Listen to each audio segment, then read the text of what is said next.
باللہ السمیع العلیم العظیم الحفیظ بوجہ الکریم وسلطانہ القدیم من الرجس الخبیث المخبث الشیطان اللعین الرجیم وقبیلہ ونفخہ ونفسہ وہمزہ۔ بسم اللہ الرحمن الرحیم۔ تمام نبیوں کے سردار حضرت محمد صلی اللہ علیہ وآلہ وسلم اور تمام مذاہب کے سردار دین اسلام کے پیروکاروں، سلام علیکم طبتم۔ اللہ تعالیٰ کی رحمتیں اور برکات آپ پر، صلاۃ و سلام حضور صلی اللہ علیہ وسلم کی ذات پر اور دنیا کے عظیم ماں باپ حضور کے ماں باپ پر۔ آج کی گفتگو ہماری 31ویں مرحلے میں داخل ہو گئی۔ بڑی خوشی کی بات ہے، اللہ تعالیٰ نے اس کام کو ہمارے لیے آسان کیا۔ آپ لوگ بھی ہمارے ساتھ اس مشن میں شامل ہو جائیں، اسے آگے بھیجیں، خود سنیں جس طرح سے بھی، یا ہمیں اپنے ای میلز بھیجیں تاکہ ہمارا ادارہ جو ہے وہ آپ کو یہ وقت کے ساتھ ساتھ بھیجتا رہے۔ آج کی گفتگو جو ہے وہ فقہ کے اندر جن کو چوتھا امام تسلیم کیا گیا ہے، امام احمد بن محمد بن حنبل رحمۃ اللہ علیہ، ان پہ گفتگو ہے۔ پیدائش آپ کی ربیع الاول کے اندر ہے 164 ہجری میں، وصال آپ کا 12 ربیع الاول کے اندر ہے 241 ہجری میں۔ ٹوٹل آپ نے اس زمین کے اوپر 77 سال 77 ایئرز زندگی پائی ہے۔ میں امام احمد بن حنبل کو کیوں بیان کر رہا ہوں؟ وجہ یہ ہے کہ شوافع کا ذکر کرنے کے بعد ذکر کر رہا تھا انہی کا، تو امام احمد بن حنبل جو ہیں یہ بھی شافعی بھی ہیں۔ وہ کس طرح کہ امام شافعی کے شاگرد ہیں، ان کے قدردانوں میں، میزبانوں میں اور شاگردوں میں یہ شامل ہیں، اور امام بھی ہیں۔ اس لیے میں نے شوافع کے ذکر کے اندر امام کا ذکر جو ہے وہ شروع کر دی۔ انہوں نے بہت کچھ سیکھا ہے امام شافعی رحمۃ اللہ علیہ سے۔ مکہ کے اندر سیکھا ہے، بغداد کے اندر سیکھا ہے، بہت عزت کرتے تھے ان کی۔ جب وہ بغداد تشریف لاتے تھے اکثر کوئی بھی ان کی محفل کو کم ہی یہ مس کرتے تھے۔ ویسے میں نے تو طے کر رکھا تھا کہ آئمہ کا ذکر سب سے آخر میں کروں گا، پہلے میں ان لوگوں کا ذکر کروں جنہیں لوگ اولیاء اور صوفیاء پکارتے ہیں، تاکہ لوگوں کو پتہ چلے کہ ان آئمہ کا مقام کیا ہوگا تصوف کے اندر اور ولایت کے اندر، کہ جن کے یہ اولیاء اور صوفیاء پیروکار ہیں۔ اس لیے میں نے کہا ہر غوث، ہر قطب، ہر ولی، ہر اوتاد کسی نہ کسی چاروں اماموں میں سے کسی کا وہ پیروکار ضرور ہے۔ اب آپ بتائیں کہ امام احمد بن محمد بن حنبل کا مقام کیا ہوگا کہ جن کے پیروکار غوث سے اعظم عبد القادر جیلانی رحمۃ اللہ علیہ۔ آپ بتائیں کہ محمد بن ادریس شافعی رحمۃ اللہ علیہ کا مقام کیا ہوگا کہ جن کے پیروکار حضرت جنید بغدادی ہیں، امام جزولی ہیں، امام بصیری رحمۃ اللہ علیہ۔ آپ مجھے بتائیں کہ امام مالک رحمۃ اللہ علیہ کا کیا مقام ہوگا کہ جن کے پیروکار ابو الحسن شاذلی الحسنی والحسینی رحمۃ اللہ علیہ۔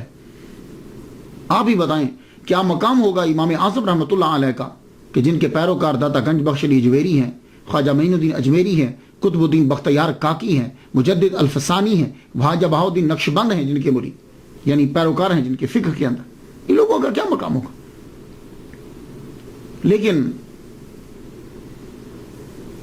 وجہ یہ بنی کہ انڈیا سے ہمیں ایک ای میل آیا کہ آپ امام اعظم ابو حنیفہ رحمۃ اللہ علیہ کا بھی تذکرہ ضرور کیجیے۔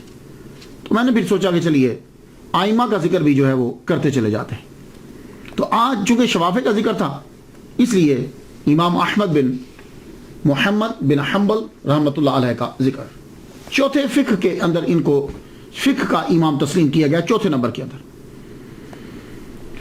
آپ کا پورا نام احمد، اصل نام آپ کا احمد ہے، محمد آپ کے والد گرامی کا نام ہے، حنبل آپ کے دادا کا نام ہے، احمد بن محمد بن حنبل بن ہلال الشیبانی اشعری رحمۃ اللہ علیہ۔ آپ کے نام کے اندر زیادہ تر ہم جب بولتے ہیں تو امام احمد بن حنبل کہتے ہیں۔ معلوم ہے اس کا معنی کیا ہوتا ہے؟ امام احمد بن حنبل، احمد حنبل کے بیٹے، جبکہ یہ حنبل کے بیٹے نہیں ہیں، یہ محمد کے بیٹے ہیں۔ ان کے والد کا نام محمد ہے، محمد بیٹے ہیں حنبل کے، حنبل ان کے دادا کا نام ہے۔ تو جب ان کے دادا کا نام ہے تو پھر احمد بن محمد کیوں نہیں کہتے، احمد بن حنبل کیوں کہتے ہیں؟ ایک وجہ سن لیجئے، ناموں کے اندر یہ ہوتا ہے عرب میں کہ جو شجرہ نسب کے اندر جو کوئی مشہور ہوتا ہے اس کا نام لے لیتے ہیں۔ اب جیسے امام شافعی اب یہ جو شافعی ہیں یہ گرینڈ فادر ان کے ابا کا نام ہے شافعی، وہاں کا نام امام شافعی نے اختیار کر لیا. تو اسی طرح امام احمد جو ہیں ان کے دادا کا نام حنبل ہے، وہ گورنر تھے، مشہور تھے، ان کا نام امام احمد نے اختیار کر لیا. اور یہ طریقہ بھی ہے.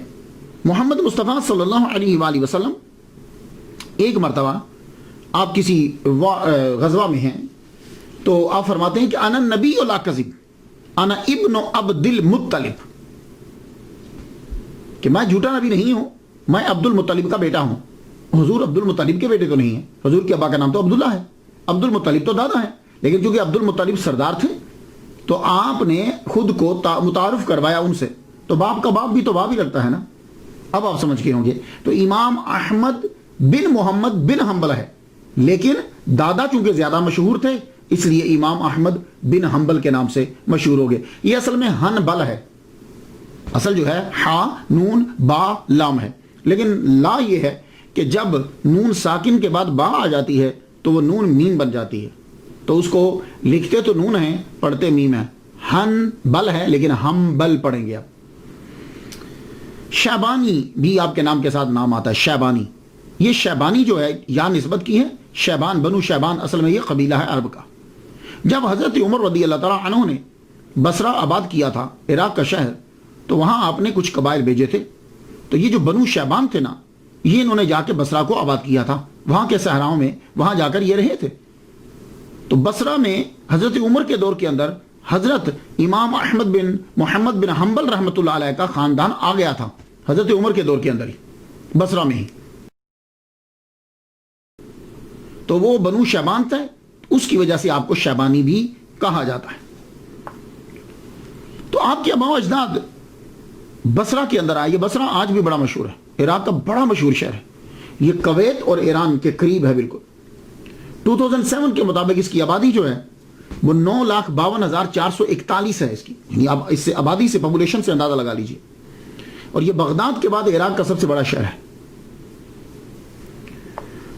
آپ کے دادا حنبل یہ سرگس کے گورنر رہے ہیں اموی دور حکومت کے اندر.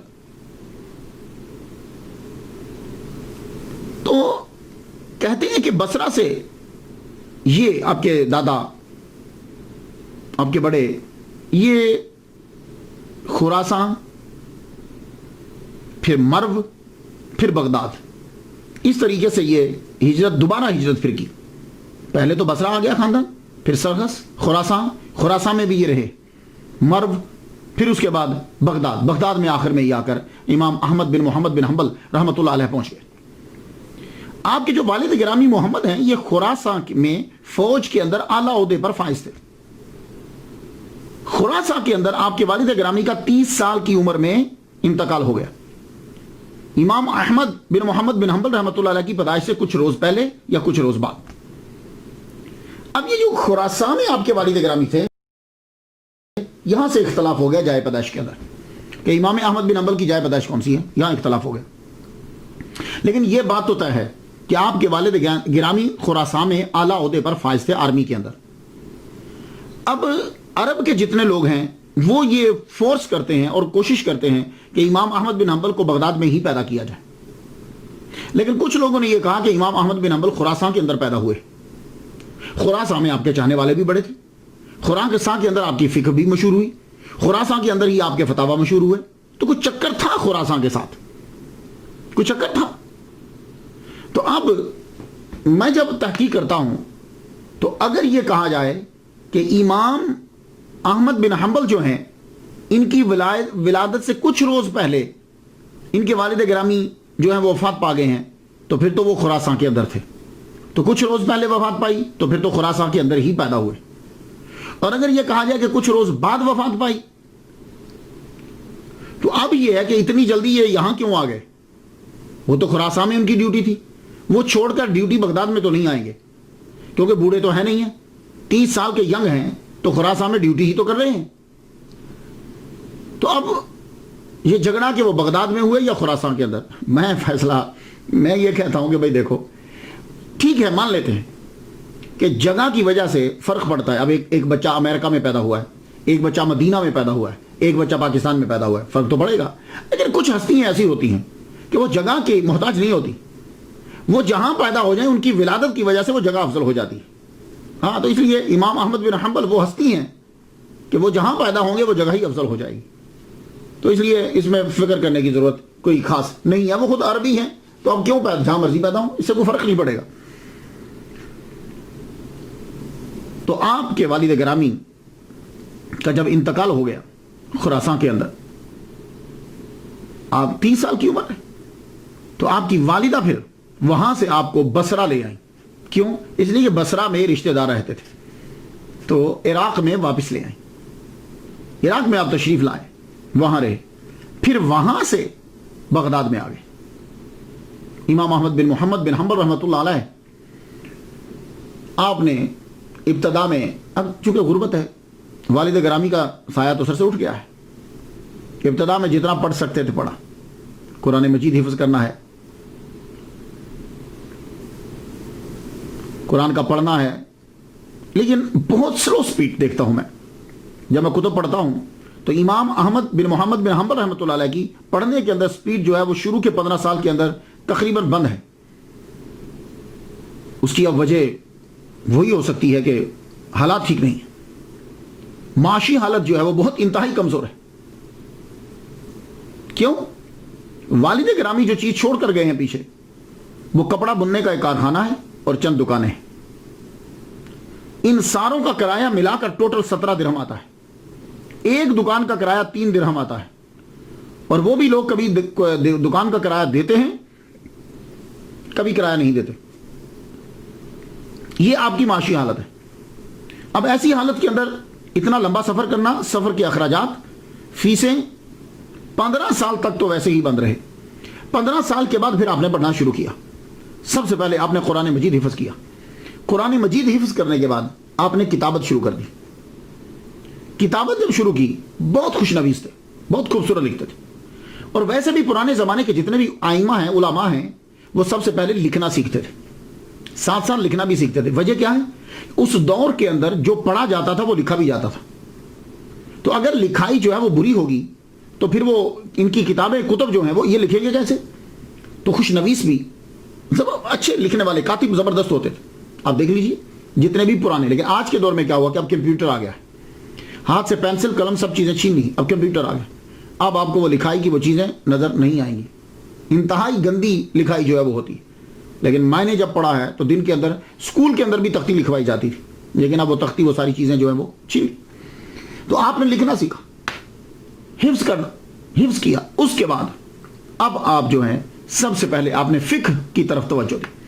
فقہ کے لیے آپ سب سے پہلے جن کے پاس گئے، وہی کوئی فقہ کا اور بادشاہ کون ہوگا، استاد کون ہوگا؟ امام اعظم ابو حنیفہ نعمان بن ثابت رحمۃ اللہ علیہ کے شاگرد. ان کے علاوہ فقہ کا دروازہ کون کھولے گا؟ فقہ کے بادشاہ ہیں یہ. تو حنبلی بھی جو ہیں وہ فقہ کے اندر اگر شاگرد ہیں تو امام اعظم نعمان بن ثابت رحمۃ اللہ علیہ کے. آپ نے پھر جا کر امام قاضی ابو یوسف رحمۃ اللہ علیہ سے، جو شاگرد رشید ہیں، جو جانشین، اصلی جانشین ہیں امام اعظم نعمان بن ثابت رحمۃ اللہ کے، ان سے جا کے فقہ سیکھی. تو فقہ سیکھنے کے بعد امام وقی رحمۃ اللہ علیہ کی کتب جو ہیں وہ زبانی یاد کیا. جب آپ نے فقہ پڑھ لی، اس کے بعد آپ حدیث کی جانب توجہ دی. آپ نے حدیث کی جانب، اور اس کا آپ کو شوق بھی بڑا تھا. فقہ کا آپ کو اتنا شوق نہیں تھا، سیکھتے تھے، سیکھا آپ نے ایک علم کے طور پر سیکھا. امام احمد بن محمد بن حنبل رحمۃ اللہ علیہ کا زیادہ شوق حدیث کی طرف. اب آپ فقہ سیکھنے کے بعد، تو فقہ سیکھنے کے لیے کیوں گئے؟ اس لیے کہ فقہ اور اصول فقہ بہت ضروری ہوتے ہیں احادیث سے مسئلے کو نکالنے کے لیے. اگر آپ کو احادیث یاد ہیں لیکن آپ کو اصول فقہ نہیں آتے، آپ کو فقہ نہیں آتی، تو فائدہ ہی کوئی نہیں. کیوں؟ وہ تو اسی طرح ہی ہے کہ جیسے آپ کی دکان کے اندر تمام چیزیں پڑی ہوئی ہیں لیکن آپ کو علم نہیں ہے کہ ان سے دوائی کس طرح بنانا ہے، یا دوائیاں پڑی ہوئی ہیں آپ کے پاس لیکن آپ یہ نہیں جانتے کہ کون سی کس مرض کے لیے. تو آپ لوگوں نے اگر مسائل کو اخذ کرنا ہے تو فقہ اور اصول فقہ کو پڑھنا ضروری ہے. اسی لیے شوافع، حنابلہ، ایون کہ موالک، مالکی کی جمع ہے، موالک جو ہیں شوافع جو ہیں اور حنابلہ جو ہیں سب کے سب جو ہیں وہ فقہ کے اندر محتاج ہیں امام اعظم نعمان بن ثابت رحمۃ اللہ علیہ. اس کے اندر کوئی تعصب کرے تو الگ بات ہے، لیکن اگر حقیقت تو تسلیم کرنا پڑے گی. تو یہ فقہ سیکھنے کے بعد اب حدیث مبارکہ سیکھنا شروع کیا. سب سے پہلے آپ روانہ ہوئے حدیث سیکھنے کے لیے بصرہ روانہ ہو گئے، بغداد سے بصرہ 186 ہجری میں. احادیث یاد کرنا آپ نے شروع کی. 3 لاکھ حدیث جو ہے وہ امام احمد بن حنبل نے یاد کر لی. 3 لاکھ حدیث یاد کر لی. 194 ہجری میں آپ نے بصرہ ہی میں السعید القطان سے بھی علم آپ نے سیکھا. بصرہ کے بعد اب حجاز کی جانب بھی آپ گئے ہیں. حجاز میں آپ نے 191 سے 194 تک جو ہے وہ قیام کیا ہے. 4 سال آپ نے قیام کیا. وہاں حجاز کے اندر بھی آپ نے حدیث اور فقہ سیکھی ہے دونوں. وہیں آپ کی ملاقات جو ہے وہ امام شافعی رحمۃ اللہ علیہ کے ساتھ سب سے پہلے ہوئی تھی. 4 سال آپ اس کے بعد پھر بصرہ واپس آ گئے. 197 ہجری میں واسطہ سے دوبارہ حجاز گیا. مسجد خیف میں سفیان بن عیینہ سے ملاقات ہوئی. انہوں نے جب آپ کی صلاحیت کو دیکھا تو آپ کو فتویٰ دینے کی اجازت دی. یہ 197 ہجری کی بات کر رہا ہوں.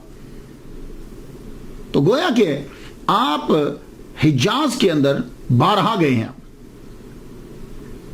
اور طویل قیام کیا آپ نے حجاز کے اندر اور حدیث سیکھنے کے لیے. امام یزید بن ہارون سے بھی آپ نے سیکھا. ابن جوزی رحمۃ اللہ علیہ کا یہ کہنا ہے، جب انہوں نے مناقب لکھے ابن جوزی کا یہ کہنا ہے کہ 414 اساتذہ سے امام احمد بن محمد بن حنبل رحمۃ اللہ علیہ نے سیکھا ہے. لیکن امام ذہبی رحمۃ اللہ علیہ نے جب مناقب لکھے ہیں تو وہ یہ کہتے ہیں کہ 280 اساتذہ سے آپ نے سیکھا ہے. آپ کے اساتذہ کے اندر امام شافعی رحمۃ اللہ علیہ کا بھی شمار ہوتا ہے، جن سے آپ نے خاص طور پر ناسخ منسوخ یہ علم جو ہے وہ آپ نے ان سے سیکھا ہے.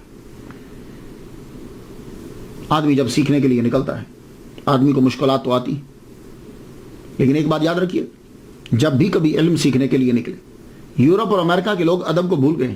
یہ تو نہ ٹیچر کی عزت کرتے ہیں نہ ٹولز آف نالج کی عزت کرتے ہیں، اس لیے کسی کے پاس علم نہیں ہے. یہ بات یاد رکھیے، علم صرف اسی قوم کے پاس ہے جو اپنے استاد کا ادب کرتے ہیں. یہ چیز ہم دیکھتے ہیں امام احمد بن محمد بن حنبل رحمۃ اللہ علیہ. آپ حدیث سیکھنے کے لیے چلے روانہ ہوئے. آپ کے ساتھ امام یحییٰ معین رحمۃ اللہ علیہ بھی تھے. دونوں کے دونوں چلے کہ حدیث جو ہے وہ سیکھیں گے. لیکن حدیث سیکھنا کہاں سے تھی؟ یمن جا کے مقام صنعاء میں امام عبد الرزاق یمنی سے سیکھنی تھی. تو بصرہ بغداد سے نیت کر کے چلے تھے کہ یمن میں جا کے صنعاء میں ہم وہاں جا کے حدیث سیکھیں گے. لیکن اس سے پہلے کہا کہ چلو حج کرتے چلتے، یوں کر کے پھر چلیں گے. وہاں سے روانہ ہوں گے. 1 ماہ کی مسافت طے کر کے وہاں پہنچے. وہاں جب پہنچتے ہیں تو طواف کر رہے تھے کہ امام عبد الرزاق رحمۃ اللہ علیہ نظر پڑ گئے. جب وہ دکھے تو بڑے خوش ہوئے، چلو یار 1 ماہ کا سفر کم ہو گیا. 1 ماہ کا سفر کم ہوا. تو امام یحییٰ کہنے لگے کہ حضور ہمیں آپ سے حدیث سیکھنا ہے، اگر یہاں ٹائم دے دیں. تو آپ نے فرمایا کل آ جائیے گا. تو امام احمد بن محمد بن حنبل رحمۃ اللہ علیہ کو جب پتا چلا تو آپ نے فرمایا کہ آپ نے ایسا کیوں کیا؟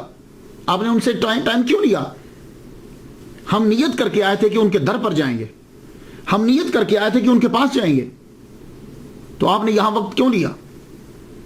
دیکھو میں نیت کر کے آیا تھا کہ استادوں کے در پہ جاؤں گا تو میں وہیں جا کے سیکھوں گا. میں اسے بے ادبی سمجھتا ہوں، ایک تو میرا ثواب کم ہوگا. تو آپ باقاعدہ مقام صنعاء گئے، یمن میں گئے. وہاں جا کر امام عبد الرزاق سے رحمۃ اللہ علیہ سے آپ نے احادیث سیکھی. اس کے بعد پھر آپ واپس بغداد میں آئے. اتنا طویل سفر کیا کہ آپ کے پاؤں مبارک زخمی ہو گئے اور پاؤں کی حالت دیکھ کر آپ نے یہ سوچ لیا کہ شاید آپ دوبارہ میں سفر نہیں کر پاؤں گا. لیکن اللہ تعالیٰ نے شفا عطا فرما دی. پھر اس کے بعد پھر آپ ہمس میں چلے گئے. آپ نے جید علماء سے علم سیکھا. اساتذہ کے ناموں سے پتہ چل جاتا ہے کہ یہ شاگرد کتنا عظیم ہے کہ جس کے استاد اتنے عظیم ہیں کہ جن کی زیارت کرنا ہی اس بات کی دلیل ہے کہ اس کے پاس کچھ نہ کچھ علم ضرور ہوگا. تو اگر یہ ان کے پاس قیام انہوں نے کیا ہے تو پھر اندازہ لگائیے.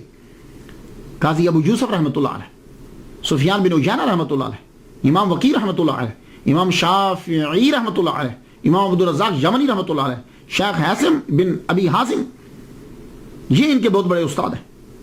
16 سال سے لے کے 20 سال تک انہی سے سیکھتے رہے ہیں حدیث مبارکہ، انہی سے حدیث مبارکہ سیکھے. اسی دوران عبد الرحمن بن مہدی سے بھی حدیث مبارکہ سنی، عمیر بن عبداللہ بن خالد سے بھی حدیث مبارکہ سیکھی، ابو بکر بن عیاش سے بھی حدیث مبارکہ سیکھی. لیکن حافظ عاصم ان کے پہلے اساتذہ میں سے، یہ بخارا کے رہنے والے تھے. ان کے والد گرامی حجاج بن یوسف کے شیف تھے. تو باپ یہی چاہتا تھا کہ میرا بیٹا بھی جو ہے وہ شیف باورچی بنے. ان کو مچھلی پکانے کے کئی طریقے آتے تھے، لیکن آپ کو شوق تھا کہ میں حدیث سیکھوں، اور آگے حدیث سیکھی. اور دیکھیے وقت کے فقہ کے چوتھے امام کے پہلے استاد بنے. اس لیے علم جو ہے وہ انسان کو بلندی عطا فرما دیتا. اس دور کے لوگ یہ نہیں دیکھتے تھے یہ باورچی کے بیٹے ہیں، یہ فلاں کے بیٹے ہیں، نہیں، وہ یہ دیکھتے تھے کہ اس کے پاس صلاحیت کتنی ہے. اور آج کل دیکھ لو، ہم لوگ ان ائمہ کے ماننے والے ہیں اور ہم لوگوں کی ذاتوں پہ لے کے رہتے ہیں. وہ خوبیوں کو دیکھا کرتے تھے، اور وہی قوم ترقی کرتی ہے جو خوبیوں کو دیکھتی ہے. جس میں زیادہ خوبی ہیں وہ اللہ کی بارگاہ میں زیادہ قریب ہوتا ہے. ورنہ انسان کی پیدائش میں اور انسان کی موت کی آخری جگہ میں کوئی کسی میں فرق نہیں ہے، خواہ وہ بہت بڑا ہے یا وہ بہت چھوٹا ہے. 15 سال سے لے کے 40 سال تک، یعنی 179 ہجری سے لے کر 204 ہجری تک علم ہی حاصل کرتے رہے. اور آپ کی عمر 40 سال ہوئی تو آپ کو بڑے بڑے علماء نے فتویٰ کی سند دے دی. اب آپ نے بغداد میں تدریس کا سلسلہ شروع کر دی. 40 سال کے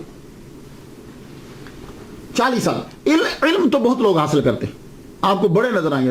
تو مدرسے سے جب طلباء نکلتے ہیں کتنا علم ہوتا ہے ان کے پاس، کتنا علم ہوتا ہے. لیکن دیکھنا یہ ہوتا ہے کہ علم عمل میں آیا کہ نہیں آیا. اگر وہ پڑھا ہوا علم عمل میں آ جائے تو پھر تو آدمی نے علم پڑھا ہے. اب اگر ان اللہ مع الصابرین پڑھنے کے بعد صبر ہی نہیں آیا، آمن باللہ پڑھنے کے بعد، یؤمنون بالغیب پڑھنے کے بعد، آمن رسول پڑھنے کے بعد، اطیعوا اللہ و اطیعوا الرسول پڑھنے کے بعد، وعلی اللہ فلیتوکل المؤمنون پڑھنے کے بعد، دوسروں کی غیبت نہ کرو پڑھنے کے بعد، یہ چیزیں پڑھنے کے بعد اگر پھر بھی اندر ہیں تو وہ عام لوگوں کی طرح ہی ہے وہ مولوی بھی. تو علم جب آدمی پڑھ لے تو اس کو عمل میں آنا ضروری، اس لیے تصوف میں جانا پڑتا ہے. تو تمام ائمہ کرام وقت کے بہترین صوفی تھے، زبردست صوفی تھے، تصوف کے ماہر تھے. جس طرح وہ فقہ میں ماہر ہیں اسی طرح وہ تصوف میں بھی ماہر تھے. اب امام احمد بن حنبل 40 سال جب پڑھ چکے تو اب آپ نے شادی کی. 2 بیویاں آپ کی اور 1 لونڈی. اللہ تعالیٰ نے آپ کو 9 بچے عطا کیے، جن میں سے 2 بیٹے. اور آپ کی جب بھی بیٹی پیدا ہوتی تو آپ یہی کہتے مبارک، انبیاء زیادہ تر بیٹیوں کے ہی باپ تھے. 2 بیٹے اللہ نے آپ کو دیے، ایک عبداللہ بن احمد اور دوسرا صالح بن احمد. یا بڑا بیٹا آپ کا عبداللہ بن احمد جو ہے یہ اصفہان کے جج رہے، وہاں جج لگے. یہ علاقہ تہران کے ساؤتھ میں ہے، 340 کلومیٹر دور ہے، تقریباً 16 لاکھ آبادی ہے اس کی. ایران کا تیسرا بڑا شہر ہے یہ اصفہان. امام احمد بن حنبل رحمۃ اللہ علیہ کی گزر بسر دیکھ لیجیے، کتنی 2 بیوی ہیں، 1 لونڈی، 9 بچے آپ کے. اب گزر بسر کیسے ہوتی ہے، معاشی کیا طریقہ ہے آپ کا. تصوف، اب دیکھیے تصوف، ہم علماء کو مولویوں کو سمجھتے ہیں کہ شاید وہ صوفی ہے ہی نہیں ہے. دیکھیے گزر بسر، میں نے آپ کو بتایا کہ صرف ایک کارخانہ کپڑا بننے کا چھوڑ کے گئے تھے اور چند دکانیں تھیں. ان دکانوں کا ٹوٹل ملا کر کرایہ جو آتا تھا وہ 17 درہم تھا. اب 17 درہم کے اندر اتنی فیملی کو پالنا آسان ہے. اور سن لیجئے کرائے کا کیا عالم ہوتا ہے. ایک مرتبہ آپ کی کینچی جو ہے وہ پانی میں گر گئی، گہرے پانی میں گر گئی. کینچی کو تلاش کرنے لگے، آپ کو مل نہیں رہی. تو آپ کا دکاندار جو دکان پہ رہتا تھا کرایہ دار، وہ آیا، کہنے لگا میں تلاش کر دیتا ہوں. وہ نیچے اتر گیا، کینچی کو لے کر آ گیا. آپ نے فرمایا او بھائی تم کتنے ماہ کا کرایہ تم نے نہیں دیا؟ بولا جی 3 ماہ ہو گئے. تو آپ فرمانے لگے اچھا چل جا، تو نے مجھے کینچی ڈھونڈ کے دی، میں نے تجھے 3 ماہ کا کرایہ معاف کیا. لو، پہلے ملتا ہی 3 درہم ہے کرایہ، تو کتنا بنا 9 درہم، تو وہ بھی معاف کر دیا. تو اب خود سوچئے کہ ٹوٹل 17 آتے ہیں درہم، 17 20 لگا لیجیے، تو اب خرچہ کیسے چلے گا. اب اور دوسری بات آپ کو تواریخ کی کتب میں ملیں گی. آپ کی سیرت میں یہ ملے گی کہ امام احمد بن محمد بن حنبل رحمۃ اللہ علیہ کا یہ طریقہ رہا ہے اور اصول رہا ہے. آپ نے نہ تو کسی شہزادے سے، نہ کسی امیر سے، نہ فقہا، کسی سے، بادشاہوں سے، خلیفہ سے، ایون کہ آپ نے اپنے دوستوں سے بھی کبھی تحفہ قبول نہیں کیا. یہ آپ کی احتیاط تھی. اس کا مطلب یہ نہیں ہے، یہ آپ کی احتیاط تھی. کسی کا بھی تحفہ آپ قبول نہیں کرتے تھے. تو پھر کیا ہوا؟ اب مجبوراً آپ کو مزدوری کرنی پڑتی تھی گھر کا خرچہ چلانے کے لیے. اب خود سوچو یار، 40 سال کے وہ ہیں، اب مزدوری کرنے کے لیے نکلتے کہ بچوں کو روٹی بچوں کو دینی ہے. مزدوری کرتے، جتنا ایک دن کا خرچہ ہوتا کما کے لا کے دے دیتے، اس کے بعد پھر مصروف ہو جاتے پڑھانے میں. اور کبھی کبھی تو ایسا ہوتا کہ مزدوری ملتی ہی نہیں ہے، کوئی بھی کام مل جاتا آپ مزدوری کا کر لیتے. اور کبھی کبھی ایسا ہوتا کہ آپ کو کام مل ہی نہیں رہا، کام نہیں ملا تو پھر معلوم ہے کیا کرتے؟ دور دراز جگہوں میں جب فصل پک جاتی تو وہ جو مالک ہوتے تھے وہ کچھ چھوڑ جاتے تھے غریبوں کے لیے اور کچھ گرا پڑا چھوڑ جاتے تھے. تو آپ ان سے پوچھتے کیا میں یہ اٹھا لوں؟ وہ اجازت دیتے، ہاں یہ ہماری ملکیت ہے، آپ اٹھا سکتے ہو. تو امام احمد بن حنبل اپنے بچوں کا خرچہ پورا کرنے کے لیے وہاں سے اٹھا کے لاتے. ان سے بڑا صوفی کون ہوگا یار؟ گھر کا خرچہ چلانا. اور بادشاہ ہزاروں دینار دیتے لیکن قبول نہیں کرتے آپ. کیوں؟ کہ جب ان کا قبول کریں گے تو پھر یہ اپنی بات منوائیں. عبادت، آپ کے بڑے صاحبزادہ یہ کہتے ہیں، عبادت اللہ اکبر جل شان. یہ اصفہان کے قاضی کہتے ہیں کہ میرے ابا 300 رکعات جو پڑھا کرتے تھے جب آپ کی عمر اب 40 کے بعد 70 سے پہلے 300 رکعات پڑھا کرتے تھے. اب ہوتا یہ ہے کہ جب کبھی کتابوں کے اندر، پرانی کتابوں میں لکھا جاتا تو اس کا زیرو جو ہوتا تھا ایسے کر کے ڈال دیتے تھے. تو ایسے جب ڈلتا تھا کہیں سیاہی گر جاتی تو ڈیجٹ کے بعد جو زیرو ہوتا ہے نا وہاں بڑی پرابلم پڑتی ہے. 100 ہے تو 1000 کبھی بن جاتا ہے، 3 ہے تو کبھی 3000 بن جاتا ہے، 300 ہے تو 3000 بن جاتا ہے. 300 رکعات جو ہے وہ آپ پڑھا کرتے تھے نفل کی. اور پھر جب آپ کی عمر 70 سال ہو گئی تو آپ نے ان کو 100 کر دیا. 5 حج آپ نے پیدل کیے. یہ عبادت کا اندازہ لگائی. 3 پیدل ہیں، 2 سواری کے اوپر، 5 حج آپ نے ٹوٹل کیے. آپ عشاء کی نماز کے بعد سوتے، درمیان رات جاگتے اور پھر نوافل ادا کرتے. یہ آپ کا سلسلہ بعد میں تھا 70 کے بعد. پہلے آپ تقریباً عبادت میں بھی لگے رہتے اور پڑھتے بھی رہتے. روزہ، سوموار کو روزہ رکھتے، جمعرات کو روزہ رکھتے، 13 14 15 ہر مہینے کی چاند کی تاریخ جو ہے اس پہ روزہ رکھتے. یہ لازمی تھے آپ کے روزے. اور روزہ افطار کرتے تو آپ کے بڑے بیٹے عبداللہ بیان کرتے ہیں، کہتے ہیں کہ میرے ابا سوکھی روٹی ہوتی مرتبان میں ڈال دیتے، مرتبان میں جب ڈالتے تو اوپر سے پانی ڈال دیتے، پانی ڈالتے وہ سوکھی روٹی تھوڑی سی گیلی ہو جاتی، گیلی ہونے کے بعد اس کو نکالتے، نکال کے سرکے کے ساتھ کھا لیتے یا نمک کے ساتھ کھا. یار کتابوں والے کیوں فرق کرتے ہیں علماء میں اور صوفیاء میں؟ امام احمد بن محمد بن حنبل رحمۃ اللہ سے بڑا صوفی کون ہوگا یار؟ تو سرکے کے ساتھ یا نمک کے ساتھ اس روٹی کو کھا لے. اور اساتذہ کا ادب انتہا درجے کا. اگر اساتذہ کا ادب نہیں ہے تو علم نہیں آتا. امام شافعی رحمۃ اللہ علیہ جب کبھی بغداد میں تشریف لاتے، آپ ان کے سامنے دوزانوں بیٹھے رہتے، اور جب اٹھ کے جانے لگتے تو آپ ان کے خچر کے ساتھ ساتھ پیدل چلتے تھے. یہ ادب کم کا. حضور صلی اللہ علیہ وآلہ وسلم آج کے دور کے اندر تو پتہ نہیں امام احمد بن حنبل کے پیروکار کیا سوچتے ہیں اسے، لیکن انہیں چاہیے کہ اپنے امام کی اس سنت کو تو دیکھیں. امام احمد بن حنبل رحمۃ اللہ علیہ کے پاس 3 حضور کے منہ مبارک تھے. 3 جب کبھی آپ بیمار ہوتے ان منہ مبارک کو لے کے پانی میں ڈبوتے، ڈبو کے پانی پی جاتے، اللہ آپ کو شفا عطا فرماتا. کیوں؟ اس لیے کہ یہ صحابیات کی سنت ہے اور صحابہ کی سنت ہے. اور پھر آپ ان کو چومتے اور آنکھوں سے لگاتے. جب آپ دنیا سے جانے لگے تو آپ نے یہ کہا کہ دیکھو میری وصیت یہ ہے، 2 منہ مبارک، ایک میری اس آنکھ پہ رکھ دینا اور ایک اس آنکھ پہ رکھ دینا، اور ایک منہ مبارک میرا منہ کھول کے میری زبان کے اوپر رکھ دینا، اور بس تینوں منہ مبارک میرے ساتھ جائیں گے. اللہ اکبر جل شانہ. یہ ادب ہے. تصوف اور امام احمد بن حنبل. اللہ اکبر جل شانہ. عالم با عمل ہوگا تو صوفی ضرور ہوگا، یہ بات یاد رکھیے. کیونکہ تصوف یہی ہے، علم پر عمل کرنا، یہی تصوف ہے۔ تصوف نام ہے شریعت کی پیروی کا۔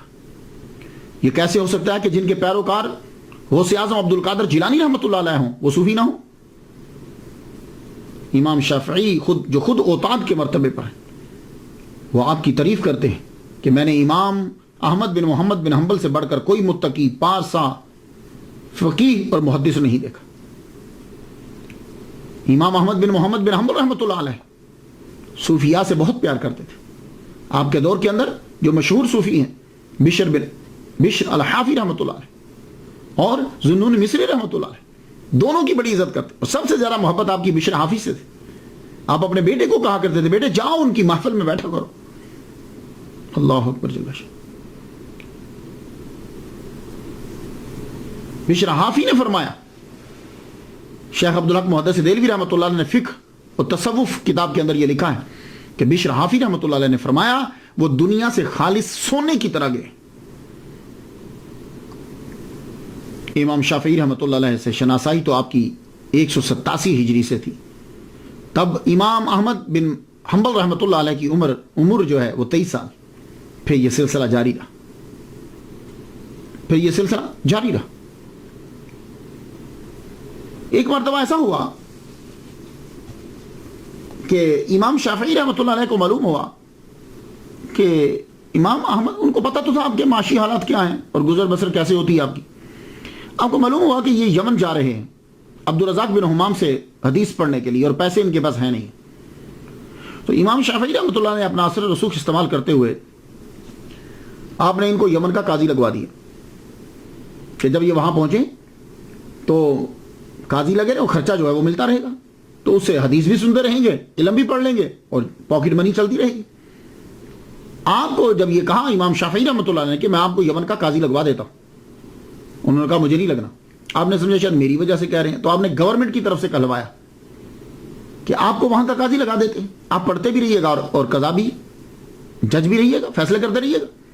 جب دوسری مرتبہ یہ بات آپ تک پہنچی تو امام احمد بن محمد بن حنبل رحمۃ اللہ علیہ نے امام شافعی رحمۃ اللہ سے کہا ابو عبداللہ سنو، غور سے سنو، اب آئندہ اگر فورس کیا کہ میں وہاں کا قاضی لگ جاؤں تو سنو میں زندگی بھر آپ سے بات نہیں کروں گا۔ اللہ اکبر۔ امام شافعی سمجھ، امام احمد بن محمد بن حنبل رحمۃ اللہ علیہ، آپ کا نام ویسے تو فقہ کے چوتھے امام میں شمار کیا جاتا ہے، 4 اماموں میں چوتھے نمبر پر، لیکن کچھ لوگوں نے یہ کہا کہ آپ فقیہ نہیں تھے، آپ محدث تھے، کیونکہ آپ نے زیادہ تر حدیث کو جمع کرنے میں لگایا اور آپ نے اپنی زندگی کے اندر فقہ کو عروج نہیں دیا۔ یہ ان کا موقف ہے۔ ان لوگوں کے اندر ابن جریر طبری اختلاف الفقہا کے اندر امام احمد کا ذکر ہی نہیں کیا انہوں نے۔ کیوں؟ وہ کہتے تھے کہ یہ محدث ہیں، فقیہ ہے ہی نہیں۔ ایسے بہت سے رائٹر ہیں کہ جنہوں نے فقہا کا تذکرہ کیا، فقہی مسائل کو بیان کیا، لیکن امام احمد بن حنبل کا ذکر ہی نہیں کیا۔ اسی طرح قتیبہ نے اپنی کتاب المعارف میں فقہا کا تذکرہ کیا، لیکن آپ کا تذکرہ نہیں کیا۔ احسن التقاسیم کے اندر تذکرہ ہے دوسروں کا، لیکن آپ کا ذکر نہیں ہے۔ اسی طرح قاضی ایاز رحمۃ اللہ علیہ نے انہیں محدث شمار کیا ہے، فقیہ نہیں۔ وجہ کیا ہے؟ وجہ یہ ہے کہ لوگ فقہ کو جب دیکھتے ہیں تو کسی کو تو امام اعظم، امام شافعی اور امام مالک کے تناظر میں، ان کے تناظر میں دیکھتے ہیں۔ تو اگر ویسے دیکھا جائے تو واقعی ان کا کام تھوڑا سا ٹوٹل ڈیفرنٹ ہے، ان کی طرح فقہ پہ انہوں نے کام نہیں کیا۔ یہ تو ہر ایک کو تسلیم کرنا پڑے گا۔ ظاہری زندگی کے اندر کوئی مسئلہ پوچھتا تو آپ حدیث کو نکالتے تھے، حدیث پڑھ کر سنا دیتے۔ یہی وجہ ہے کہ ایک مرتبہ آپ کا یہ مسئلہ ہے کہ من ترک الصلاۃ متعمدا فقد کفر، کہ جو نماز چھوڑتا ہے وہ کافر ہو جاتا ہے۔ تو امام شافعی رحمۃ اللہ نے پوچھا جب وہ کافر ہو جاتا ہے تو مسلمان کیسے ہوگا؟ کہنے لگے نماز پڑھ کے۔ تو آپ نے کہا جب وہ کافر ہو گیا تو کافر کی نماز تو صحیح ہوتی نہیں ہے، تو چپ ہو گیا۔ تو آپ صرف حدیث پڑھ دیتے تھے، اس کے ظاہری معنی لیتے تھے، آگے نہیں جاتے تھے، یا صحابہ کا کوئی مسئلہ ہوتا تو وہ بیان کر دیتے تھے۔ بہرحال ایسا آپ کی لائف کے اندر ہوا کہ آپ نے فقہی مسئلہ بیان کیا، کسی نے آ کر پوچھا تو آپ نے انکار کر دیا یا اس سے رجوع کر لیا۔ آپ بس حدیث کے اوپر جو ہے وہ زور دیتے تھے۔ یہ میں نے بہت پڑھنے کے بعد، کوئی 400 صفحات پڑھنے کے بعد آپ کو یہ بات میں بتا رہا ہوں۔ اگر آپ تحقیق کرنا چاہیں تو پھر آپ بہت سی کتابوں میں پڑھ سکتے ہیں۔ اللہ تعالیٰ نے آپ کو شہرت جو ہے دوران تعلیم ہی دے دی تھی. لوگ آپ کو جانتے تھے، جہاں آپ جاتے آپ کی علم کا شہرہ تھا. 3 لاکھ حدیث آپ کو زبانی یاد تھی. آپ نے بغداد میں جب تدریس شروع کی تو چاروں طرف سے لوگ آپ کے پاس آنے لگے. جگہ کم پڑ گئی تو جامع مسجد کے اندر آپ نے تدریس شروع کر دی. آپ پڑھایا کرتے تھے. آپ کے حلقے کے اندر ہزاروں کی تعداد ہو گئی. 500 تو صرف اس کے اندر وہ لوگ تھے کہ جو دوات لے کر بیٹھتے تھے، اور یہ بڑی بات ہوتی تھی. یہ جو دوات لے کر بیٹھتے تھے یہ پکے شاگرد ہوتے تھے. ویسے تو اجازت ہوتی تھی کہ سننے والے بھی آ جاتے تھے، ویسے بھی لوگ بیٹھے ہوئے ہیں وہ آ جاتے تھے، لیکن جس کے پاس قلم اور دوات ہوتی تھی وہ یہ سمجھا جاتا یہ پکا اس مدرسے کا حلقے کا شاگرد ہے. تو 500 وہ تھے جو حدیث بیٹھ کر لکھا کرتے. اور آپ 2 کلاسیں لگایا کرتے تھے امام احمد بن حنبل. ایک کلاس گھر کے اندر لگتی تھی. اس کے اندر وہ ہوتے تھے جو دور دراز سے خاص شاگرد ہیں، جن میں آپ کے بیٹا ہے بڑا اور آپ کے چھوٹے صاحبزادے اور جو ہیں وہ خاص جو شاگرد ہوتے تھے جن کو سارا پڑھنا ہے. پھر اس کے بعد دوسری کلاس جو لگتی تھی وہ جامع مسجد کے اندر لگتی تھی، اور وہ کلاس آپ عصر کے بعد لگایا کرتے تھے. اس کے اندر شاگردوں کو بھی اجازت ہوتی، عوام بھی آتی تھی، عام لوگ جو ہیں سب کے سب اس کے اندر شامل ہوتے تھے. تو اس کے اندر آپ حدیث بیان کیا کرتے تھے. جو مسائل برننگ کوسچنز ہوتے تھے جس کا لوگوں کے جیسے کتاب الایمان آپ پاس رکھتے تھے، اشربہ، اس طرح کے مسائل جو بھی چل رہے ہوتے تھے وہ آپ ساتھ لے جاتے. پھر اس کے اوپر گفتگو ہوتی. آپ کا طریقہ کیا تھا؟ جب آپ پڑھاتے تھے تو پڑھاتے ہوئے آپ دیکھ کر پڑھاتے تھے، زبانی نہیں پڑھاتے تھے. حدیث کی آپ املا کرواتے تھے، لیکن کسی کو جب بھی لکھواتے تو آپ کتاب سامنے کھول لیتے. جتنا آپ نے پڑھا تھا کہیں سے وہ سب کا سب آپ لکھتے جاتے تھے. لکھ کے آپ کے پاس وہ سب موجود تھا. جب آپ پڑھانے لگتے تو اس کو سامنے رکھ لیتے. اتنی احتیاط کرتے تھے کہ ایسا نہ ہو کہ میں حدیث بیان کرنے لگوں تو کوئی لفظ نہ ہو تو میں ڈال دوں، کوئی ہو تو میں نہ ڈال پاؤں. سامنے لکھ. اور شاگردوں کو بھی یہ حکم تھا، آرڈر تھا کہ تم بھی جب بیان کرو گے تو سنو، تم بھی جب بیان کرو گے تو تمہیں بھی دیکھ کر بیان کرنا ہے. یہ ایک خاص چیز تھی. کیا تھا؟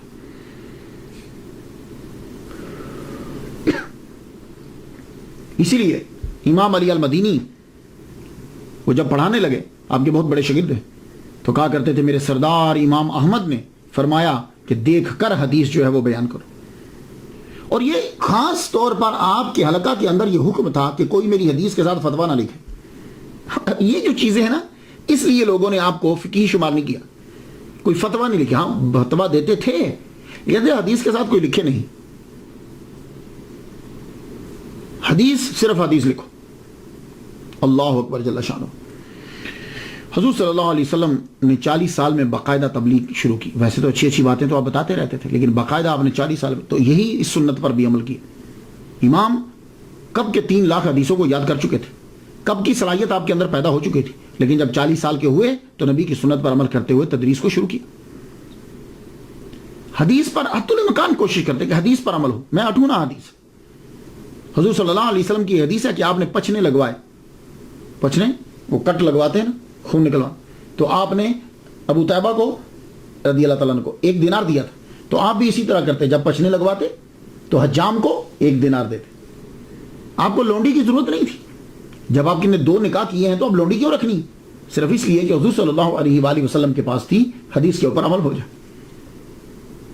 یہ مختصر سی میں نے آپ کو سیرت ان کی بتلائی. اصل جس چیز نے آپ کو مشہور کیا اور آپ کی ثابت قدمی جو ہے وہ ہے مسئلہ خلق قرآن. یہ مسئلہ ہے کیا؟ اصل میں خلق قرآن کا مطلب یہ ہے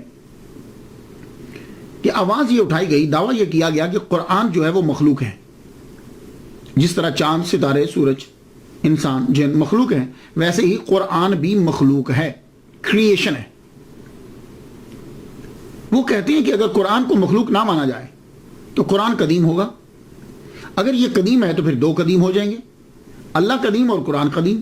دونوں جب قدیم ہوں گے تو پھر یہ شرک ہو جائے گا.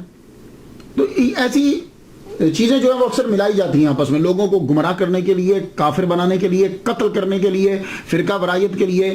ایسی چیزیں کہ جو سننے میں لگتی ہیں کہ سچی ہیں لیکن ہوتی نہیں سچی. وہ یہ کمال آپ نے دیکھنا ہو تو آپ کبھی عدالت میں جائیں. عدالت میں جب 2 وکیل آپس میں دلائل دے رہے ہوتے ہیں تو وکیل ایسے دلائل دیتا ہے کہ سننے میں سچے لگتے ہیں اور قاتل چھوٹ جاتا ہے. جبکہ وہ دلائل سچے نہیں ہوتے، وہ لفظوں کا ہیر پھیر ہوتا ہے، یہی چکر ہے۔ اب یہ کہا گیا کہ یہ شرک ہو جائے گا، اگلا سننے والا کہ واقعی بھائی اللہ بھی قدیم، قرآن بھی قدیم، تو یہ تو واقعی شرک ہو جائے گا۔ اور پھر اس کے اوپر دلائل یک طرفہ ڈھونڈے جاتے ہیں۔ یہ بات یاد رکھیے گا کہ باطل ہمیشہ دلائل ڈھونڈے گا، یک طرفہ ڈھونڈے گا، وہ سارے کو بیان نہیں کرے گا، یک طرفہ۔ اب اس کے لیے دلائل ڈھونڈے گے۔ کہا گیا اللہ قرآن میں کہتا ہے انا جعلناہ قرآنا عربیہ، ہم نے قرآن کو عربی بنایا، ٹھیک ہے؟ تو اب جب بنایا مطلب ہے کہ خالقہ، اچھا خود ہی جعلا کا معنی جعلناہ کا معنی خالقہ کر لیا خود ہی، جبکہ پورے قرآن مجید کے اندر اللہ تعالیٰ نے قرآن مجید کے لیے پورے قرآن کے اندر خالقہ کا لفظ استعمال ہی نہیں کیا۔ جس کے لیے جعلا کا لفظ استعمال کیا اس کے لیے کہیں نہ کہیں خالقہ استعمال کر دیا، جیسے انی جاعل فی الارض خلیفہ، میں خلیفہ بنانے والا ہوں، تو انی خالقکم بشرا من طین، خالق کا لفظ استعمال کر دیا۔ لیکن قرآن مجید کا جب کہا انا جعلناہ قرآنا عربیہ، تو اس کے لیے خلقنا کا ترجمہ لفظ استعمال نہیں کیا۔ وجعلنا اللیل لباسا وجعلنا من الماء کل شیء حی، تو کیسے کہتے ہیں کہ جیسے یہ جعلنا ہے، اسی طرح قرآن کے ساتھ بھی جعلنا ہے، تو یہ بھی مخلوق وہ بھی مخلوق۔ اور ایک اور وجہ یہ تھی کہ عیسائی یہ کہا کرتے تھے اور پوچھتے تھے کہ بھائی تمہارے قرآن میں عیسیٰ علیہ السلام کے بارے میں کیا لکھا ہے؟ تو کہا کہتے کلمۃ اللہ، تو کہتے اچھا تو یہ کلمۃ اللہ ہے نا، تو اللہ کا کلام جو ہے وہ قدیم ہے، تو عیسیٰ جو ہے یہ بھی قدیم ہے، تو اللہ کا بیٹا ہوا، گاڈ ہوا، لارڈ ہوا۔ تو اب مسلمانوں نے بجائے اس کے کہ اس کے دلائل دیتے کہ بھائی جب کلمۃ اللہ کہاں ہے تو ساتھ یہ بھی کہا ہے کہ وہ حضرت مریم بھی کھاتی ہیں، حضرت عیسیٰ بھی کھاتے ہیں، یہ بھی تو قرآن کے اندر ہے۔ تو وہ بجائے اس کے کہ تشریح کرتے اور ان کو سمجھاتے بتلاتے، خود اپنے اوپر جو ہے نا وہ طاری کر لی چیز اور خود پیچھے ہٹنے لگ گئے، تو جی قرآن مجید کو جو ہے نا وہ مخلوق بولو۔ اور یہ اکثر مسلمانوں کا وتیرہ رہا ہے۔ چارلس ڈارون کا نظریہ جب چلا تھا نا تو مسلمانوں نے قرآن مجید کی تشریح بھی وہی کرنے لگ پڑے تھے کہ انسان بندر کی ہی اولاد ہے۔ ہاں، تو یہ بجائے اس کے کہ یہ کہیں کہ ابھی سائنس نے ترقی نہیں کی، قرآن تک یہ نہیں پہنچے، یہ اپنے قرآن کو لے جائیں گے، اس قرآن کو وہاں ڈال دیں گے اس کی تفسیر کے اندر۔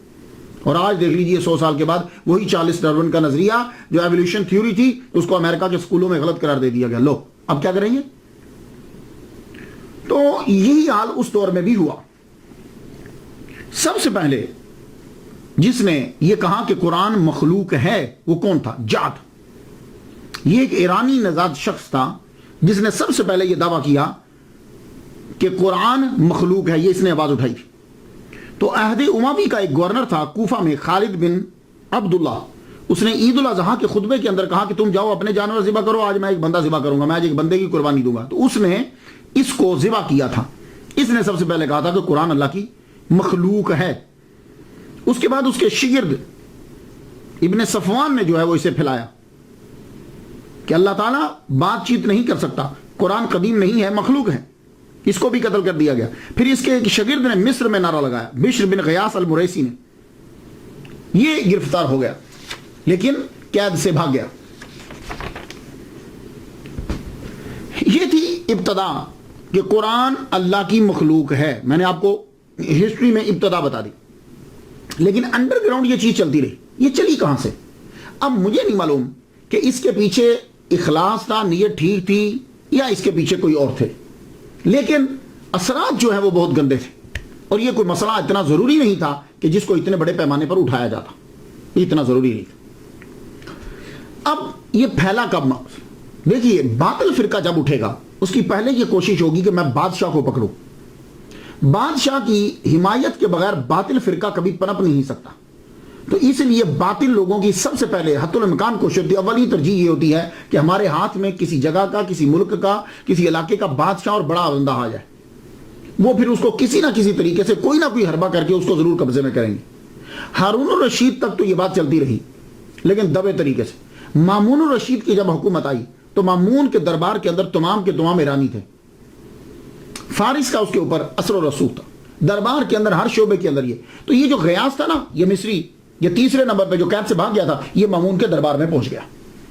مامون الرشید کے دربار میں جب پہنچا اپنے ایرانی اثر و رسوخ کی وجہ سے، جب وہاں یہ پہنچ گیا تو وہاں اس کو پھر مل گیا اصحاب عدل و توحید کا بانی، یہ ان کی جماعت کا نام تھا۔ اس کا بانی کون تھا؟ احمد بن ابی داؤد موتزلی، اور یہ دونوں نے مل کر مامون الرشید کے کان بھرنے شروع کر دیا.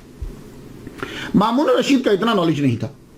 اس کو توحید کی آڑ میں رکھ کر اس شخص کو گمراہ کر دیا انہوں نے. اور یہ بات یاد رکھیے گا کہ جب بھی کبھی مسلمانوں کو گمراہ کرے گا تو توحید کی آڑ لے گا. یہ ایک ایسا مسئلہ ہے کہ شیطان نے بھی توحید کی آڑ لے کر نبی کی توہین کی تھی, اور یہ توحید کی آڑ لے کر پھر گمراہ کیا جاتا ہے. تو تب بھی یہی ہوا کہ سب سے پہلے جماعت بنائے گی. جماعت کا نام تھا اصحاب عدل توحید. یہ یعنی عدل اور توحید کے اصحاب, یہ جماعت تھی. اور اس کا بانی کون تھا؟ اس کا بانی جو ہے وہ احمد بن ابی داؤد متزلی.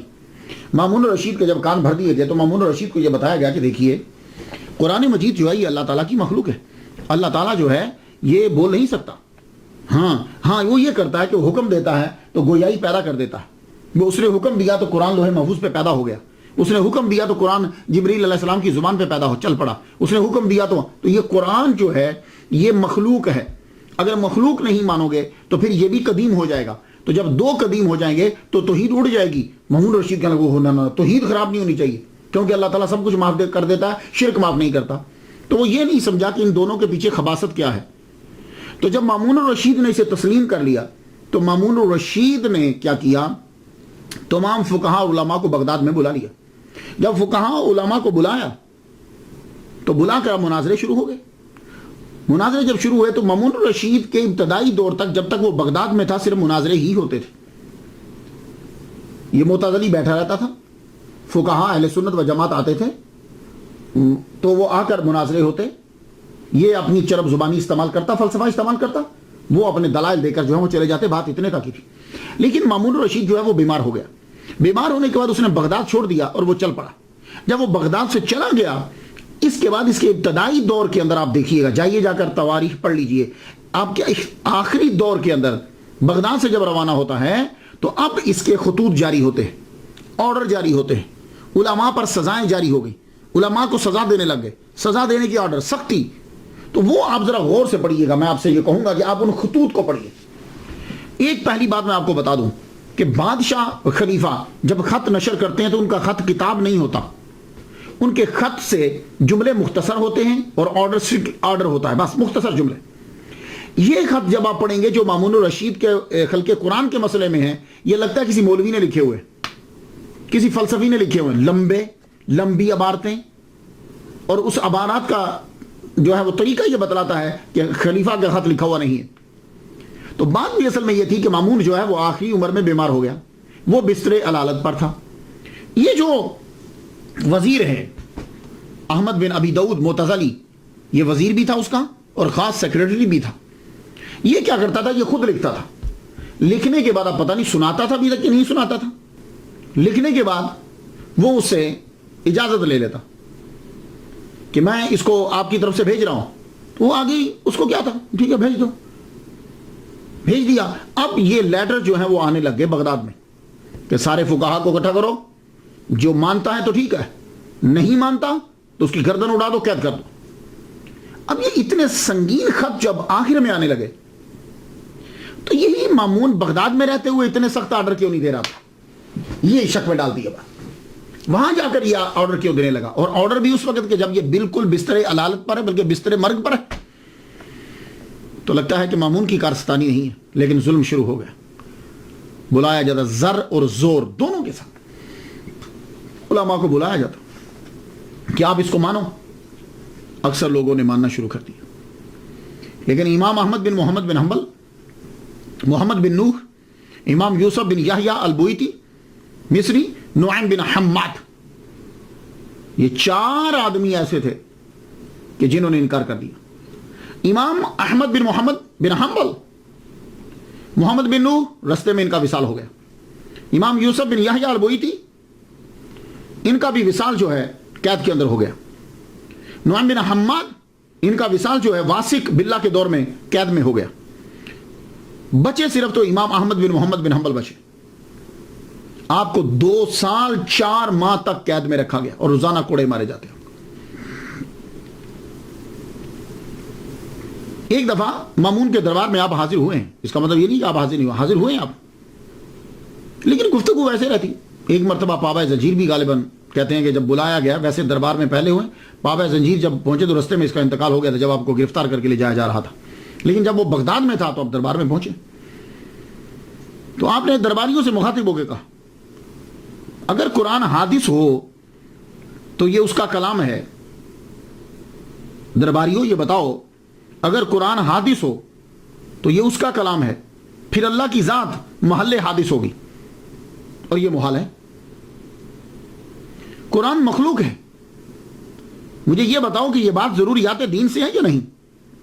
اگر اس بات کو مانے بغیر دین مکمل نہیں ہوتا پھر حضور صلی اللہ علیہ وسلم نے، صحابہ نے، اور تمہارے علاوہ دوسرے تمام علماء نے اس کو کیوں چھپایا؟ بتاؤ، سب چپ۔ اگر مخلوق مانو گے تو یہ ایک کتاب عام کتاب ہو جائے گی کہ جس کے لیے پھر نبی کی ضرورت نہیں ہوگی، تمہاری عقل کی ضرورت ہوگی، اور شاید تم لوگ یہی چاہتے ہو۔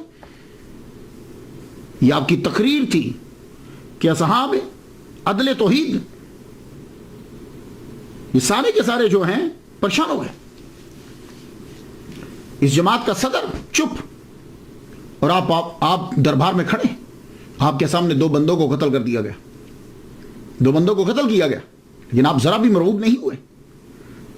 آپ کی نظر پڑ گئی ایک آدمی پر کہ جو امام شافعی کا ماننے والا تھا، آپ اس کی طرف دیکھ کے کہنے لگے او ایک بات تو بتاؤ، کیا تمہیں یاد ہے کہ موضع پر مسح کرنے کے بارے میں امام شافعی رحمۃ اللہ کا قول تمہیں یاد ہے؟ لوگ حیران ہے کہ بھائی یہاں گردن اڑا دی گئی ہے اور یہ آدمی یہاں بھی فقہ کے مسائل میں پڑا ہوا ہے۔ مامون مر گیا، لیکن مامون مرتے ہوئے وصیت کر گیا اپنے جانشین اور بھائی معتصم کو کہ میرے بعد توحید کا خیال رکھنا، قرآن مخلوق ہے، اسے ضرور عام کرنا، تبھی توحید بچے گی، ورنہ توحید جو ہے وہ تباہ ہو جائے گی۔ اور عدل و توحید کی جماعت کا بانی احمد بن ابی داؤد معتزلی، اسی کو اپنا سب کچھ سمجھنا، یہی تمہارا وزیر، یہی تمہارا سب کچھ ہے، جو کہے اس کی ماننا۔ معتصم کا دور آیا، اس کا ظلم بڑھ گیا، امام احمد کا مسئلہ معتزلی کے ہاتھ میں چلا گیا، اس نے قید میں پھر خوب کوڑے لگوائے، ایک آدمی تھک جاتا دوسرا مارنے لگ جاتا، دوسرا تھک جاتا تیسرا مارنے لگ جاتا، اور جب آپ مار کھاتے کھاتے بے ہوش ہو جاتے تو تلوار کی کوچ سے آپ کو اٹھایا جاتا، یوں یوں مار کے اٹھو۔ اللہ اکبر، 1.5 سال تک آپ کو روزانہ پیٹا گیا، آپ اندازہ کیجئے 1 سال 6 ماہ تک آپ کو روزانہ پیٹا گیا، اور جب دیکھا کہ لوگوں کے اندر اب اثر جو ہے وہ غلط پڑنے لگ گیا، کہیں لوگ خلاف نہ ہو جائے، چھوڑ دیا گیا آپ کو۔ آپ جب گھر آئے تو جسم کا کوئی حصہ نہیں تھا جو پھٹا ہوا نہیں اور کٹا ہوا نہیں، کئی ماہ تک آپ کا علاج ہوتا رہا۔ جب آپ ٹھیک ہوئے تو جامع مسجد میں آئے، جامع مسجد میں آئے تو اب پتا چلا کہ بھئی لوگ تو جو اکٹھا ہونے لگ گئے، گورنمنٹ کو پریشانی ہو گئی، حکم جاری کیا گیا۔ اب جب آپ ٹھیک ہوئے تو معتصم مر چکا تھا، واسق کا دور آ گیا تھا، واسق بھی معتصم کے نقشے قدم پہ چل رہا ہے۔ تو واسق کا جب دور آیا تو واسق جو ہے نا اس پہ ذرا اثر کم تھا، اتنا زیادہ نہیں، اثر کم تھا، لیکن اثر تو تھا۔ اب اس نے قید سے تو نکال دیا، لیکن حکم جاری کیا کہ آپ جامع مسجد میں نماز نہیں پڑھ سکتے، آپ گھر سے باہر نہیں نکل سکتے، آپ تدریس نہیں کر سکتے، آپ کسی سے مل نہیں سکتے، گویا کہ گھر کے اندر نظر بند کر دیا گیا۔ اور انہی سالوں کے اندر آپ نے پھر المسند جو ہے وہ لکھی، آپ کی جو کتاب ہے، آپ کے بیٹوں کو آپ املا کرواتے تھے اور وہ لکھتے تھے، کیونکہ اور تو کوئی آ نہیں سکتا تھا۔ واسق باللہ کے دور کے اندر واسق باللہ نے بھی توبہ کی اور اس کا اثر بھی کم ہوا۔ کیا کہ قرآن مخلوق ہے، یہ مذاق بن گیا۔ ایک چیز جس کے پیچھے خلوص نہیں ہوتا، جس کے پیچھے کوئی سچائی نہیں ہوتی، وہ ایک دور کے بعد ختم ہو جاتی۔ آپ دیکھ لیجئے وہی سعودی عرب کہ جس میں قبروں کے بارے میں اور قبروں پر جانے کے بارے میں سختی تھی، اب اسی سعودی عرب کے اندر کنگ عبدالعزیز یونیورسٹی کے ڈاکٹر موسیٰ جو ہیں وہ خود کہتے ہیں کہ میں قبر پہ جاتا ہوں، میں دعا پڑھتا ہوں۔ تو یہ تبدیلی آتی رہتی ہے۔ تو واسق ایک دن بیٹھا ہوا تو ایک مسخرہ آ گیا۔ آپ کو پتا ہے بادشاہوں کے درباروں میں مسخرے تو ہوتے، مسخرہ آ گیا، آگے کہنے لگا، آتے ہی داخل ہوا تو آ کے کرتا ہے، کہتا امیر المومنین اللہ آپ کو قرآن کے بارے میں اجر دے۔ واسی بولا کم بخت، قرآن کوئی مرنے کی چیز ہے؟ کہنے لگا حضور ہر مخلوق نے مرنا ہے تو قرآن بھی مخلوق ہے، تو امیر المومنین ایک بات بتائیے، قرآن اگر مر گیا تو تراویح میں کیا پڑھیں گے پھر؟ سورا دربار ہنسنے لگ گیا، واسی خود ہنس پڑا۔ اب آپ دیکھیے، اس سے اندازہ لگائیے کہ یہ مسئلہ جو اصحاب عدل و توحید نے اٹھایا تھا وہ کتنا مذاق بن کے رہ گیا، کیونکہ حقیقت ہی نہیں ہے کچھ۔ جب یہ مذاق بن کے رہ گیا تو واسی نے کہا کم بخت، چلو چپ ہو جاؤ، نکل جاؤ۔ پھر ایک مرتبہ ایک صاحب کو گرفتار کر کے لایا گیا، واسی کو دربار لگا کے بیٹھا ہوا، وہ صاحب آئے، آ کے کہنے لگے تم لوگوں کو کافر بنا بنا کے قتل کر رہے ہو، اس بنیادی عقیدے کی حضور کو، صحابہ کو، تابعین کو خبر تھی کہ نہیں؟ اگر خبر تھی تو بنیادی عقیدے کی تبلیغ کیوں نہ کی؟ اگر تم کہو کہ خبر تھی سکوت کیا تو پھر تم سکوت کیوں نہیں کرتے؟ اگر بولو کہ ان کو خبر نہ تھی تو بتاؤ اتنا اہم بنیادی مسئلہ جو توحید کو ہلا دے حضور اور صحابہ کو معلوم نہ تھا تو تمہیں کیسے معلوم ہو گیا؟ دربار میں سناٹا چھا گیا، واسی ایک دم اچھلا اٹھا، کہنے لگا واہ واہ، جاؤ معاف کیا، سمجھ آ گئی مجھے۔ خیر، تو واسق کے دور سے یہ جو اصحاب عدل و توحید تھے ان کو سمجھ آ گئی کہ اب ہم توحید کے نام پر لوگوں کو اور بادشاہ کو گمراہ نہیں کر سکتے، اب مسئلہ کمزور ہو گیا۔ تو واسق کے مرتے ہی نظر بندی ختم ہو گئی، نظر بندی بھی ختم۔ 5 سال کے بعد یہ سلسلہ جو ہے وہ ختم ہوا۔ 232 ہجری میں امام احمد بن محمد بن حنبل عزت و وقار کے ساتھ مسند پر جلوہ افروز ہوئے، تعلیم و تبلیغ شروع ہوئی، اور نام و نہاد اصحاب عدل و توحید مٹ گئے۔ جس کو وہ کافر کہتے تھے اس کا نام آج تک زندہ ہے، اور کوئی بھی آدمی معتزلہ کو اچھے نام سے یاد نہیں کرتا۔ آپ نے بہت سی کتابیں بھی لکھی، سب سے بڑی کتاب اور آپ کی بڑی کرامت المسند ہے۔ یہ کتاب آپ نے خود اپنے بیٹوں عبداللہ بن احمد اور صالح بن احمد اور آپ کے بھتیجے حنبل بن اسحاق، جب آپ کی نظر بندی تھی نا تو تب آپ لکھواتے تھے، تو آپ فرمایا کرتے تھے بیٹے حدیث صرف لکھنا، اس کے ساتھ اور کچھ نہیں لکھنا تم نے۔ لیکن جب آپ کی دنیا سے آپ تشریف لے گئے تو پھر آپ کے بیٹے نے بعد میں تشریحات اور فتاوی بھی ساتھ جو ہیں وہ ملا دی، وہ بھی ساتھ لکھ دی۔ 180 ہجری سے جو احادیث آپ نے یاد کرنا شروع کی تھی وہ آپ نے 225 ہجری میں بچوں کو لکھا۔ اس کتاب کے اندر امام احمد نے رحمت اللہ علیہ نے حدیث کو صحابہ کی ترتیب پہ لکھا، جس طرح صحابہ کا مرتبہ تھا، خلفائے راشدین، پھر اس کے بعد تو ایک صحابہ سے جتنی حدیث روایت ہیں وہ آپ نے مسند میں لکھ دی۔ یہ آپ کا ذرا ڈیفرنٹ سٹائل ہے کہ آپ نے ایسا نہیں کیا کہ پہلے وضو، طہارت، وضو، یہ اس طرح کے مسائل، اذان، نماز، نہ، آپ نے کہا پہلا صحابی کون، اس کی جتنی حدیثیں ہیں چاہے وہ جس ٹاپک پہ ساری جمع کر دو، پھر دوسرا صحابی، اس طریقے سے۔ یہ آپ کا طریقہ رہا، کتاب ناسخ منسوخ، کتاب المناسک، کتاب الاعمال، کتاب الزہد، کتاب الفضائل۔ تو امام احمد نے دوسرے ائمہ کی طرح فتاوا اور یہ چیزیں ساری جو تھیں یہ مدون نہیں کی۔ ہاں، اب یہ معلوم نہیں، ہو سکتا ہے کہ آپ کے دور کے اندر جو ہیں وہ لوگ عقل کو استعمال کرتے تھے، آراء کو استعمال کرتے تھے، تو آپ نے کہا کہ میں اتنی مخالفت کروں اس کی کہ لوگ صرف حدیث کو دیکھنے لگ جائیں۔ آپ بھی مجدد ہیں، مجتہد ہیں، تو آپ نے اس کا حل جو ہے وہ یہی جانا شاید۔ تو فقہ کے جتنے فتاوا آپ دیتے تھے، جیسے خراسان میں آپ نے فتاوا جو دیے تھے، بعد میں جب آپ بغداد میں آئے تو آپ نے دیکھا کسی کے ہاتھ میں، تو آپ نے رجوع کر لیا کہ میں نے یہ بیان میں رجوع کرتا ہوں ان سے۔ اسی طرح یہی وجہ ہے کہ جب امام احمد بن حنبل رحمۃ اللہ علیہ کے فتاوا کو پڑھا جاتا ہے تو تضاد پایا جاتا ہے اس کے اندر، کہ ایک دفعہ آپ نے بیان کیا، دوسری دفعہ۔ خیر میں ان سلسلوں میں پڑھنا نہیں چاہتا، میری تو یہ بتانا ہے، صرف ان کی سیرت کو بتانا ہے کہ انہوں نے محمد مصطفیٰ صلی اللہ علیہ وآلہ وسلم کی حدیث کو اپنایا اور ان کو آگے جو ہے وہ پھیلایا۔ تو ماہ ربیع الاول کی 4 تاریخ کو آپ شدید بیمار ہو گئے، 9 روز تک بیمار رہے۔ بروز جمعہ 241 ہجری 12 ربیع النور کو آپ دنیا سے کوچ کر گئے، اور آپ کی عمر جو ہے وہ 77 سال تھی۔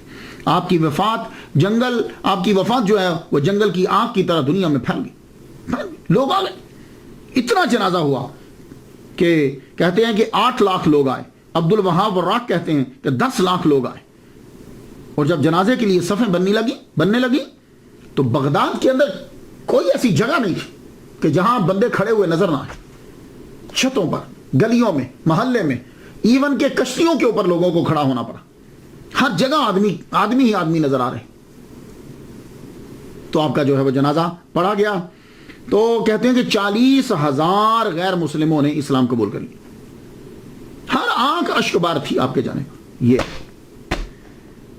کہ جن کو لوگ کہتے تھے کہ توحید خطرے میں ہے اس کے جملے کی وجہ سے، اگر یہ نہیں مانے گا تو توحید تباہ ہو جائے گی، دیکھو وہ پورا بغداد اس کے جنازے میں شامل ہے۔ اور یہ بات آپ نے اپنی زندگی میں کہہ دی تھی۔ امام دارقطنی نے روایت کرتے ہیں صالح بن زید سے، وہ روایت کرتے ہیں عبداللہ بن احمد بن حنبل سے کہ بتا دو معتزلہ کو، میرے ابا نے کہا تھا بتا دو معتزلہ کو تمہارے اور ہمارے درمیان انصاف میری نماز جنازہ میں ہو جائے گا۔ اللہ اکبر۔ کہتے ہیں 1 ہفتے تک آپ کی قبر مبارک کے اوپر لوگ آ کر نماز پڑھتے رہے، اتنا جنازہ، اتنے لوگ تھے۔